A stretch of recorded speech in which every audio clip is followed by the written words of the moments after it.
I'm Teller County Sheriff Jason Mikesell. I have good news. And here's the good news. 45 minutes ago, we were able to get the last person out of the 1,000-foot level of the mine. I'm confident to say that we really had a lot of good resources here from the state of Colorado. And with me is Dan Gibbs from the state of Colorado. This is Senator Mark Baisley. This is Commissioners Dan Williams, Eric Stone, and Bob Campbell. On behalf of all of us, our first responders worked tirelessly through the night, our firemen, our EMS. The state of Colorado, and speaking with the governor of Colorado, Jared Polis, he sent us as much needed personnel as we could get. That included folks that were able to make sure that the rescue operation dealing with the elevator system was working properly. So that took inspectors to make sure that the elevator is going to work properly. It took MSHAR mine safety crews, and through all of that we were able to put together a plan that worked. And that plan was to bring them up through the elevator system.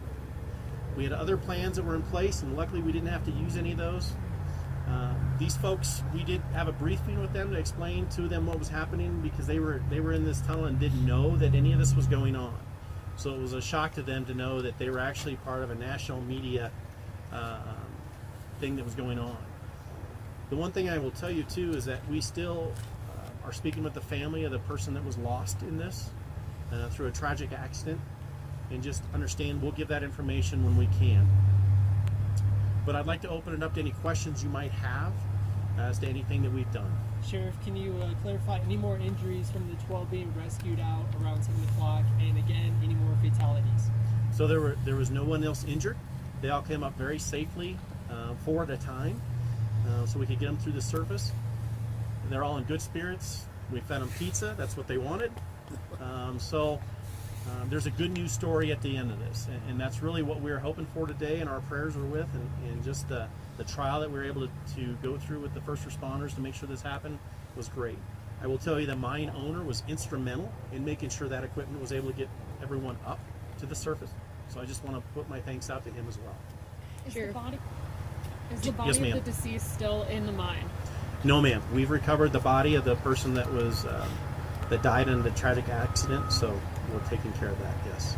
Do you know what caused that initial mechanical failure that you talked about earlier today? We're unsure at this time. It's going to take a full investigation to know what really went wrong. Accidents happen when you're dealing with this type of machinery. But when we have more, we'll give you more on that. Are you able to explain then how you were able to get it back working? Yes, ma'am. So when the elevator came up to the surface for the first group that was brought, because they were stuck halfway, right? We were able to get the engineers to look over it, make sure that there was no debris underneath it that would cause more of an issue. And we're able to check and make sure the cables and the housings were right.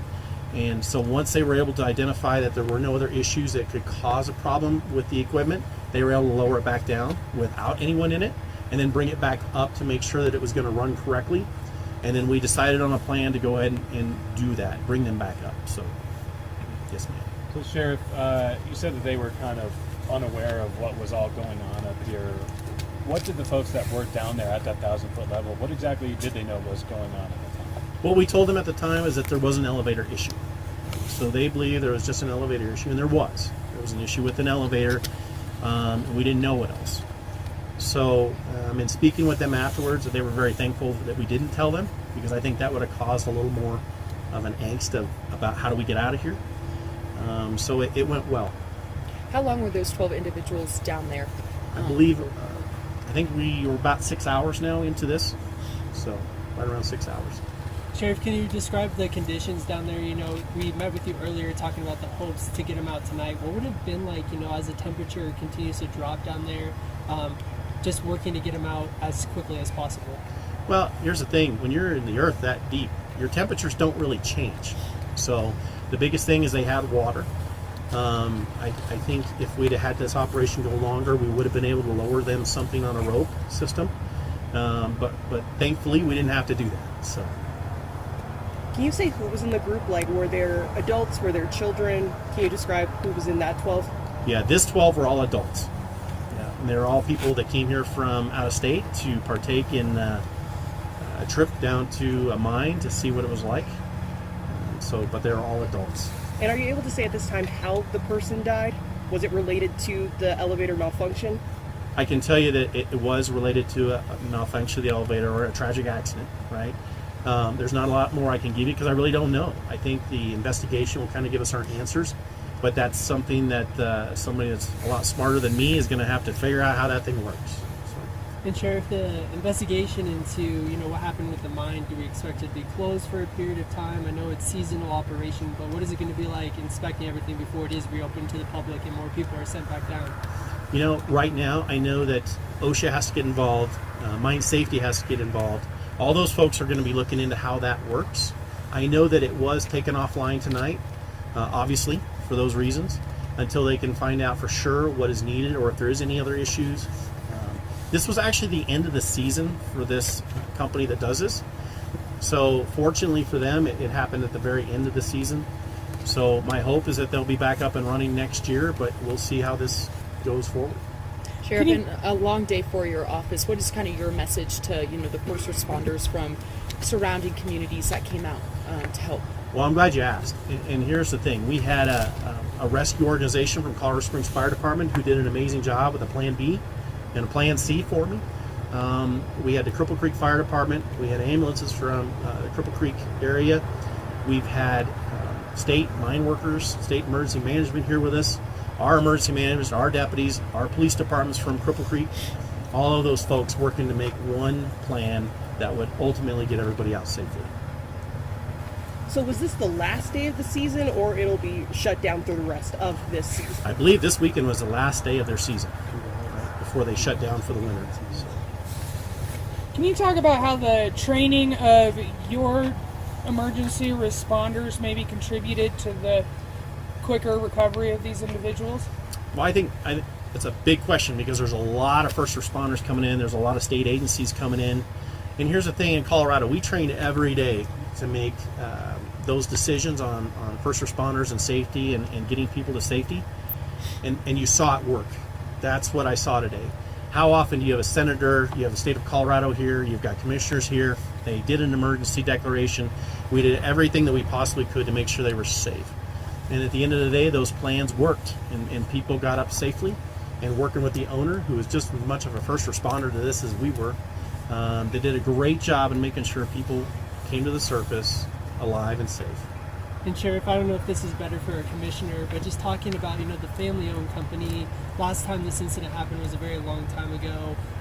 As you said, accidents happen, but the roots that this mine has in the community and continuing to bring in visitors from across the country. Absolutely. Dan, you want to? Yeah, thank you for that. So just to reiterate, our mayors were here earlier today. You saw the entire city council have it. Senator Baza here. We've got Director of Reclamation and Mining Safety. We've got Department of Natural Resources, Dan Gibbs. Thank you, sir. Governor's talked to us twice. He just talked to us before we left here. He does intend on calling the victim's family at an appropriate time. And so just a real synergy there. Yeah, it's a local family business. Without getting any details, you can imagine the victim's probably local as well. And so, and by the way, when they came up, as Jason said, folks were very good about the surprise. They're wearing shorts, they're looking around trying to figure out why we're all here. But EMTs were there, so they were looked over by medical personnel.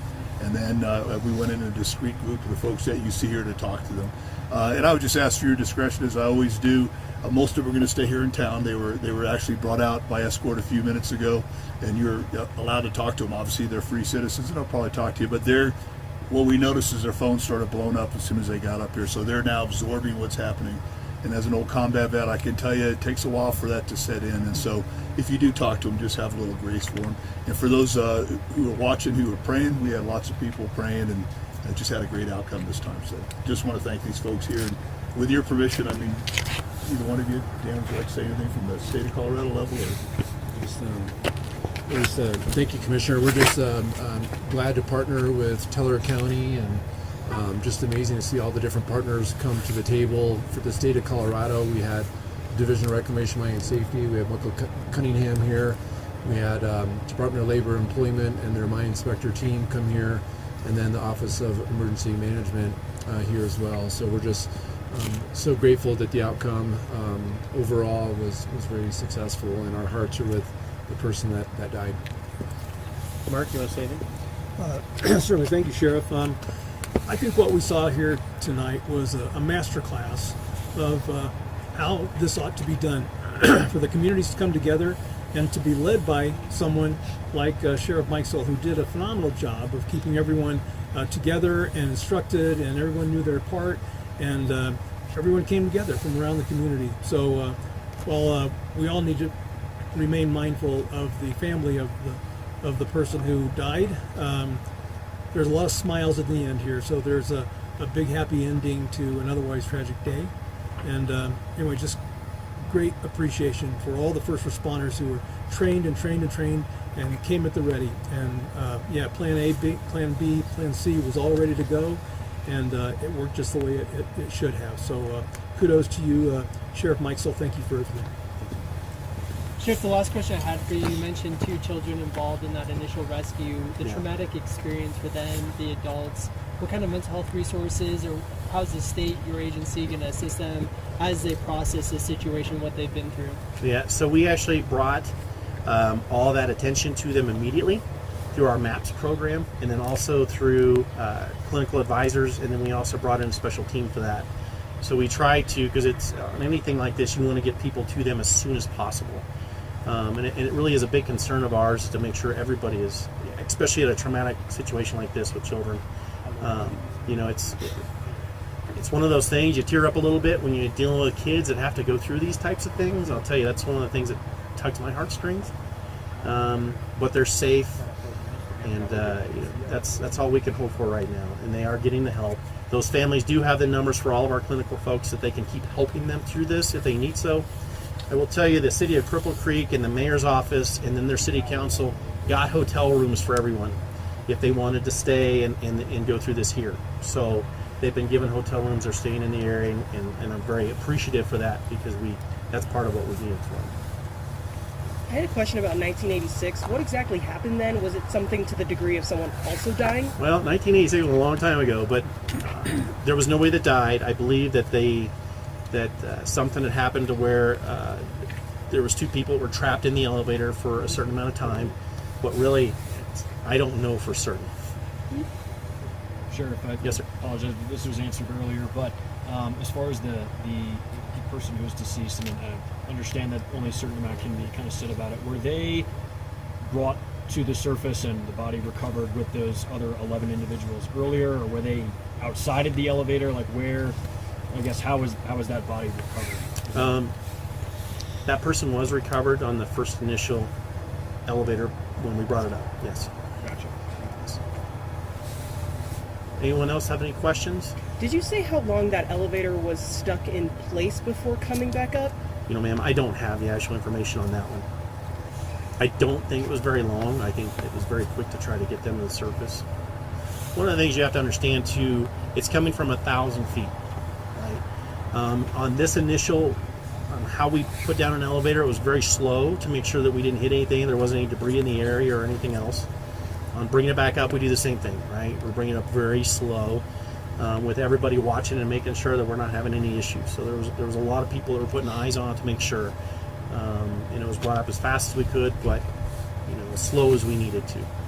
So thank you, folks. I really appreciate all of you, and hopefully I won't see you anymore tonight. Thank you, and great job. Right. Thank you, Sheriff. Thank you, Sheriff.